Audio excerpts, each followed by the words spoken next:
Welcome back to a new season of Ignite. We're your hosts, Matthew Taylor. And I'm Genesis Gresham. Have you ever wondered how you can achieve your dream job, even if your major doesn't seem to align with it? Today, we decided to take Ignite on the road and bring this conversation to Justin Kobylka, an alumni of Southern School of Journalism and Communication. Since his graduation, he has become a successful snake breeder and the #1 ball python breeder across the world by a wide margin. How did Justin Kobylka find a career in snake breeding when he got a degree in journalism and communication? Join us in our conversation with him to find out. Mr. Kobylka, thank you so much for having us at your facility. We're really excited to talk to you today just about your process of turning a hobby into a successful career. Yeah, thanks. Good to have you here, and enjoy this conversation a lot.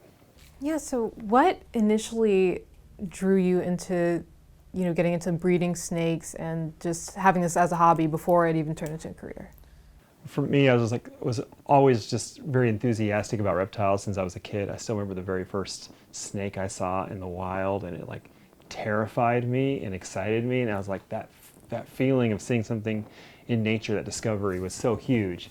And so I kind of chased that for years as a kid. I was always go out there and look for things, trying to discover something. Especially, I had a lifetime list of all the species I wanted to find, and it was really a fun project just my entire life prior to actually doing it more seriously. Was there anything just in your childhood, I guess prior to college, that just solidified your interest? Like, this is something that I love? It was a slow step thing. When I was in high school, my school let me have a little room in the dorm for my snakes. And it was like everything I could find from outside. I put them in glass cages. I had a rattlesnake in there for a while, and they kicked the rattlesnake out, unfortunately. But I got to stay, and the snakes were just a fun part of my life all the way through high school.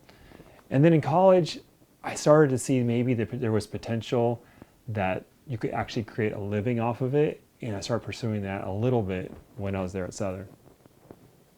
Well, yeah. Do you want to tell us just a little bit more about that process at Southern, your experience there with pursuing snakes? Sure. So my first year at Southern, I had just gotten back from a student mission in Africa, and I'd actually been living in the area where these exact snakes are from. And it's funny because I saw them in the wild. It was just snakes to me. I loved them, but I never knew that it'd be my entire life in the future. Came to SAU and just started to, my first year I kind of didn't pay attention to it. I was getting into the classes thing, making friends and everything.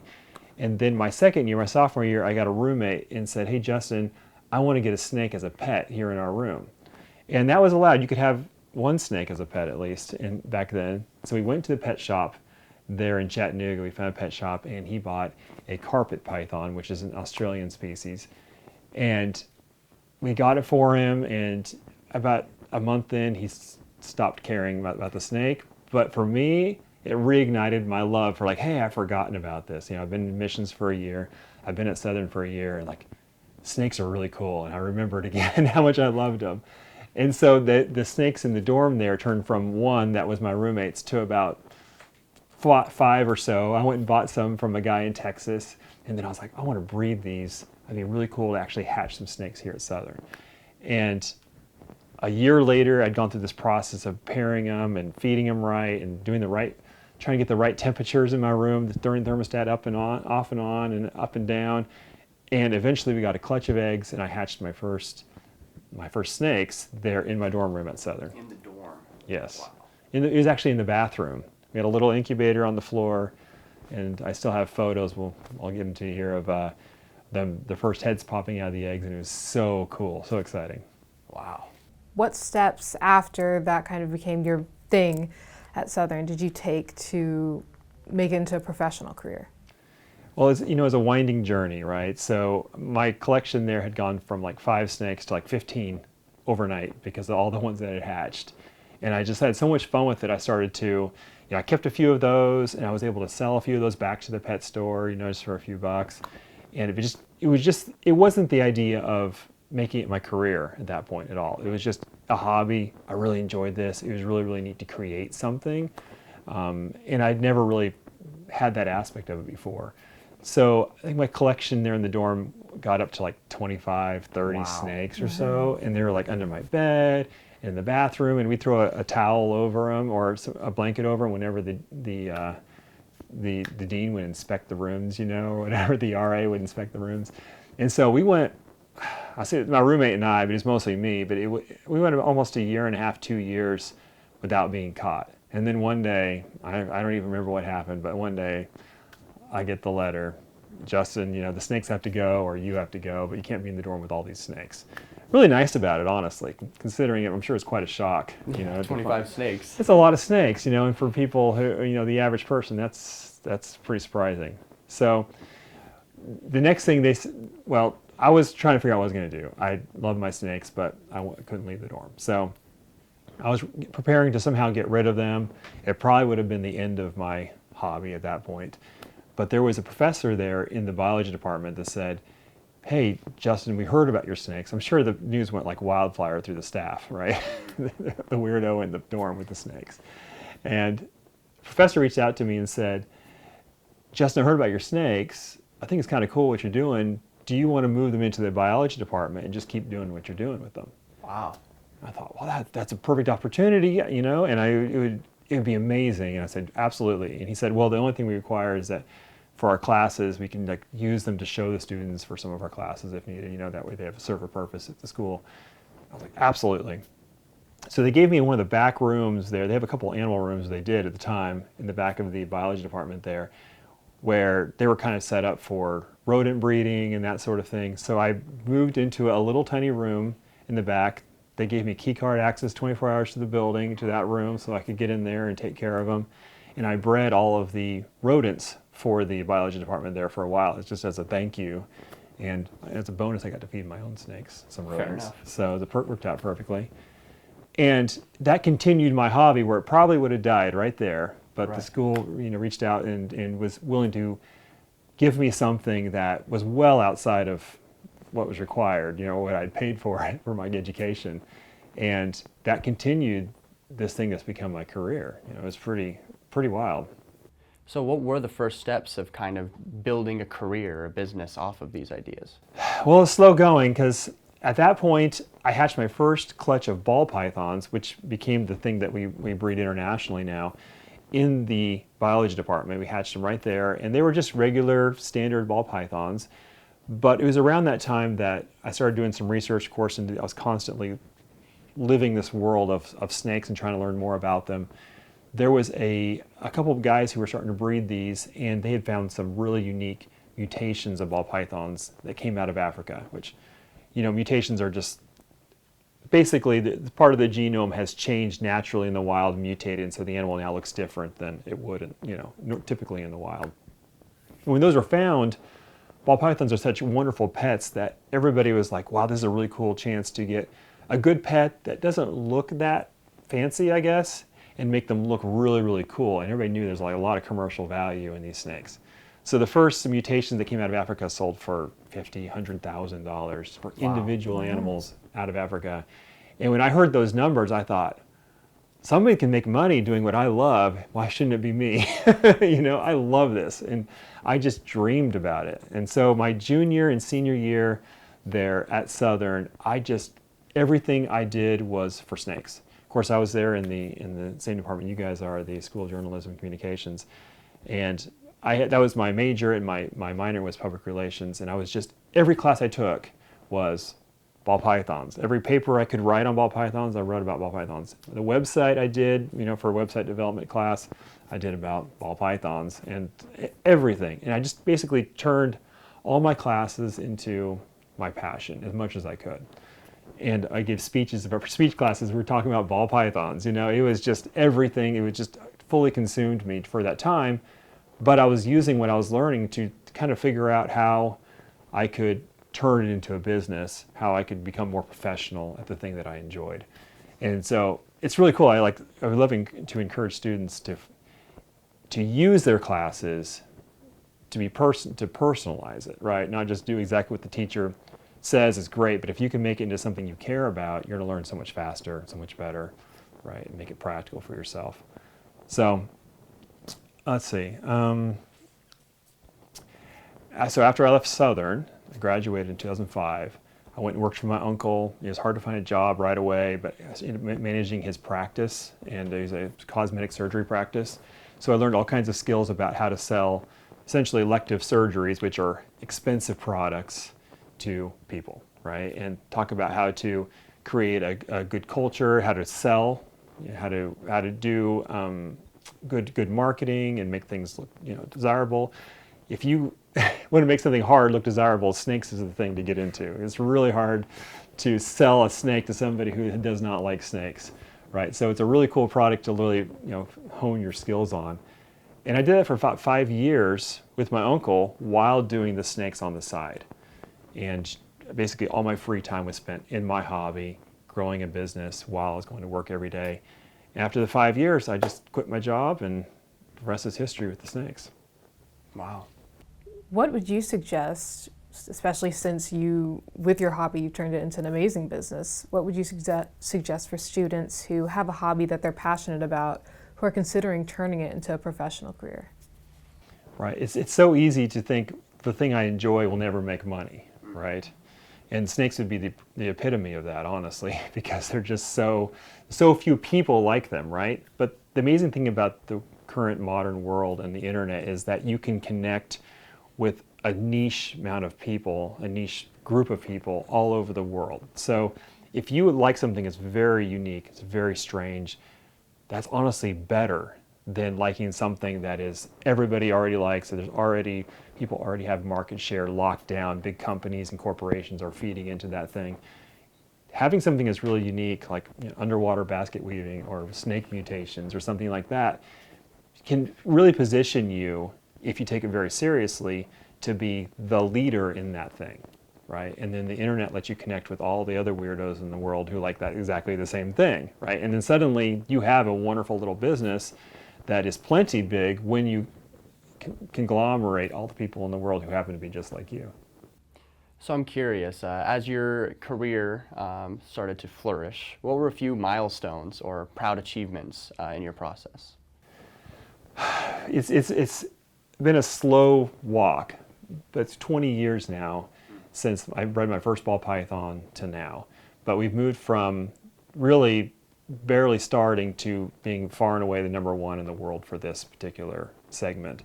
Along the way, there's been, I think most of my milestones have been big, really extremely good morph combinations that we've made that really changed the industry. As far as when we made this, everybody went in and started thinking, oh, this is the new standard of what's really cool, and this is what we should make. Of course, the financial milestone's huge. We now do almost $5 million worth of sales every year, and that's just with me and a small staff of 5 people. So that's been really cool. Been able to have a big family, support all my kids. They're all homeschooled. My wife stays home, and that's a big milestone for me, to be able to use my business to the level of success where we can choose what we want to do in life. With everything that you do with your business and family, you have so many things to balance. How do you balance your career and also enjoying your hobby that you started so many years ago? It's not really a hobby anymore, unfortunately, but it's something that I think changes in different times. Initially when I started taking it more seriously, I still had the full-time job and then do the hobby like all my free time, every bit of my free time. But thankfully at the time I didn't have any kids yet. I was married, but there was kind of this expectation, like this is the career building zone of my life, and I'm going to just have to hustle. And to me, that's what the advice I'd give to somebody who's young is like, you're going to lose energy later on, so use this time to really put yourself on a good path. But then, as the business takes off, as I was able to cut out my full-time job and start to do this, as I was able to hire people, suddenly, those blocks start to go away, and you still have these busy times, but you have, you can choose your busy times. That's what, having your own business is all about, ideally, is having financial and mostly time freedom. So I get to travel a lot now. I get to take my kids with me. If I need to take a month off, I can take a month off. It's no big deal. But that's because I didn't do any of that for about 10 years, and that's how I look at it now. It's all about seasons. So I am curious, as we're here now in the Kinova facilities, what was kind of the origin of that name coming to be? Boy, we had many different elements over the years. We started out with Smoky Mountain Reptiles, and that was my first concept of a business name right there at Southern. I was in a math class, and I had an art student who was sitting next to me, and I said, "Can you make me a logo?" And we came with this really cool logo, and Smoky Mountain Reptiles was born. Of course, I had never sold a snake at that point, but it was a dream. And then I got a letter in the mail. As soon as I posted online, that was my new name. I got a letter in the mail, said cease and desist. We already have a reptile shop called that name. And I think they were in Gatlinburg at the time. And I was like, okay, back to square one. So then I went to J. Kobylka Reptiles, which is my first initial last name, because I thought nobody's going to have that, right? That's no letters in the mail after I changed my name to J. Kobylka Reptiles. And that lasted about 15 years. But then after we got to a certain size and we got to a certain number of employees, I was like, I need to kind of take my name out of this because this is a big group effort, and honestly, a lot of my workers work more than me. And they need to have some skin in the game and not just be Justin Reptiles, right? So we changed it to Kinova, which is like Kobylka Innovations. And now I have a Kinova Real Estate, I have a side business, I have the Kinova Reptiles, I have Kinova Racing, which I do track cars on the weekends sometimes and stuff. So we have a whole kind of family of businesses that all started from snakes. Well, thank you so much for letting us come here and see the facility and just for sitting down and talking with us. It's been fun, yeah. Do you mind if we take a look around and just see the process? Yeah, let's go see them. Sounds good. Okay, so this is a ball python. It's the second most commonly kept reptile in the world. There's about 4.5 million homes in the United States who keep reptiles, and a lot of them are ball pythons because they're just such great pets. Now in the wild, they look exactly like this. They're kind of brown, chocolate color. They come from West Africa, and this is a full-grown adult, which is why they're such good pets. They're very chill, and they don't get massive, right? You think about the pythons, people think these giant animals that's going to eat my dog, right? But this is a full-grown ball python. So in the wild, these live underground. They live in these rat holes and termite mounds. In fact, you'd never see one out. They come on out only at night. And because of that, that's part of the reason we keep them in these seemingly small tubs. They absolutely love these tight spots because they can stay away from predators. Because they're not seen in the wild by anything, these mutations they happen in any species, like you think about piebald deer or albino squirrel or skunks, right? That happens in snakes too, but usually they get picked off by predators. The ball pythons are kind of insulated from that. And so over the years, some of these really cool mutations have been found and brought into captivity. This is called a piebald ball python, and it has just these patches of skin that just incapable of holding any pigment, so they look pure white. And it's a random amount of white. You never know until it hatches how much white it'll have on it, but it's a really cool look. This is one of the first mutations ever brought out of the wild into captivity, and now we make them quite easily. There is a recessive trait, we make them quite easily in captivity, and that's one of the things that I do. That's awesome. Yeah. So over the years, there's been over 100 mutations that have been found in the wild and brought in. Now, in the wild, these mutations would never interact with each other because they're so rare, right? They would just get diluted by the population. But in captivity, we're able to selectively breed them. So this is another mutation. It's called lavender albino. It's also recessive. It's a type of albinism, so it has pink eyes and kind of purple, yellow tones because it's missing all the red colors that would make it brown if it still had the red colors left. And it's a really cool mutation, but we take and we combine this with the piebald, and let me show you the result.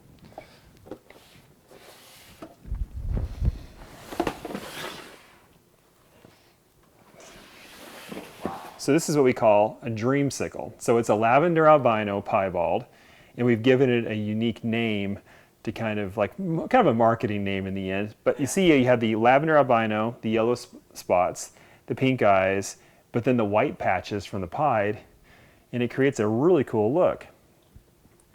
So in 2007, just a few years after I left Southern, I was the second person in the world to make this combination. Wow.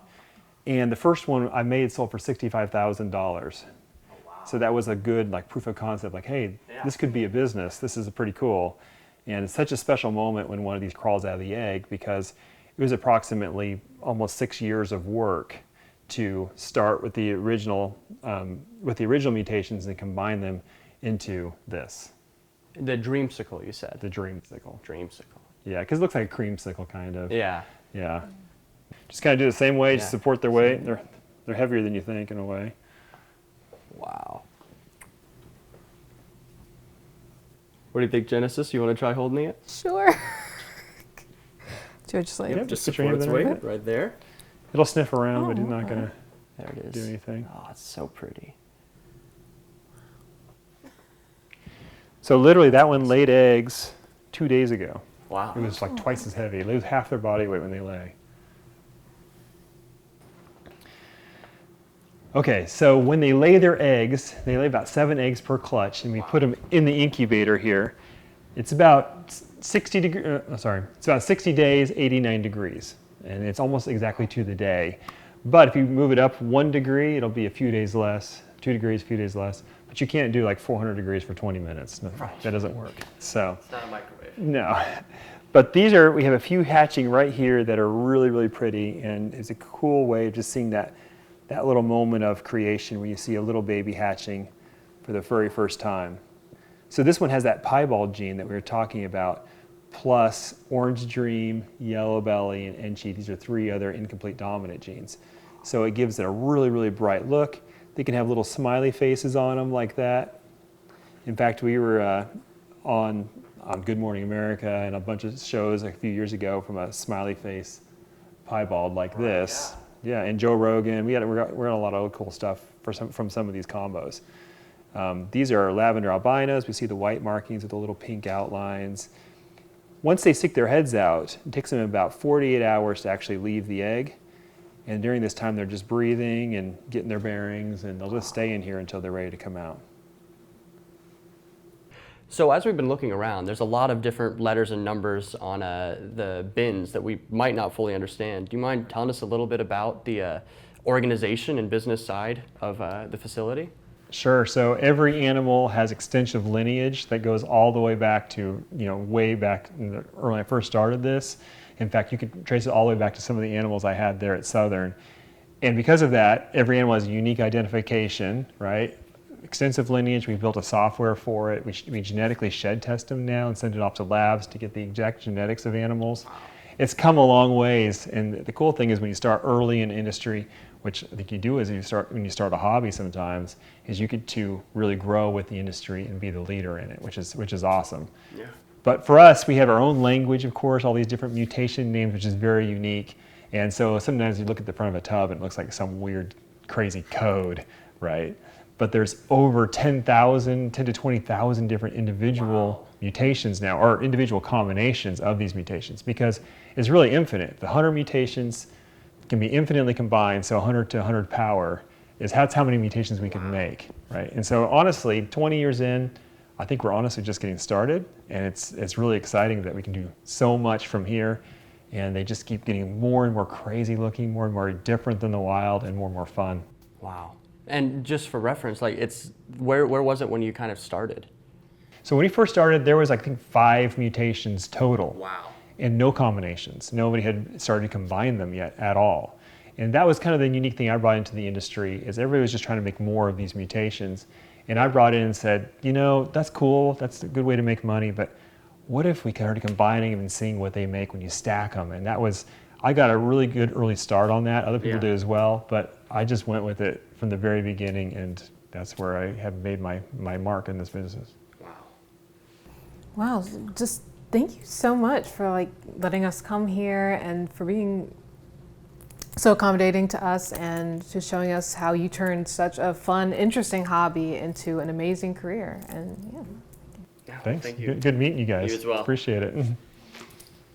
thank you so much for joining us on this special presentation of Ignite on the Road. I found a lot of Kobylka's story personally inspiring, knowing that you can achieve a dream job that might not even exist yet. How about you, Genesis? I personally found that very inspiring, especially as someone who's still trying to figure out what I want to do with my own major, knowing that I can sort of discover that and discover what I want to do with my future while I'm in college. Yeah, I'm really glad that we got the chance to hear his story. Ignite is a student-run production based in the School of Journalism and Communication. You can find more episodes of our show on our YouTube channel as well as on our Spotify. Follow us on Instagram for updates at IgniteSAU. See you all in the next episode. Bye. Bye.